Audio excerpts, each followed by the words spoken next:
За бүгдэнд энэ өдрийн мэндийг хүргэе. Би Ирландд ирээ 2 сар болсон байна. Ирланд улсын нийслэл Даблин хотноо Нед коллежид сурж байгаа юм залуу байна. Намайг Лодо гэдэг.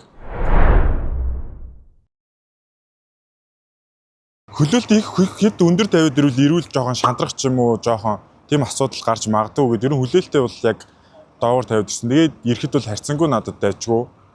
Тэгээд надад тийм сонгосон 2 шалтгаан байгаа. 2 ерөн шалтгаан. Нэг нь болохоор аюулгүй байдлаар 4 жилийн хугацаанд эхний 10-таа ордог болсон юм байлээ. Тэгээд эрүүл хүнс тэгээд сурч болоход хамгийн таатай орчин нөхцөлтэй юм болов уу гэдээ би энэ сонгож инээс ирсэн. За нэгдүгээр дүн боломжийн байсан. Хоёрдугаар надад өгжсэн зааварчилгаанууд маш ойлгомжтой тодорхой байсан. 2-7 хоногийн хугацаанд л би материалаа бүрдүүлээд цагаа аваад тэгээд ирсэн байгаа.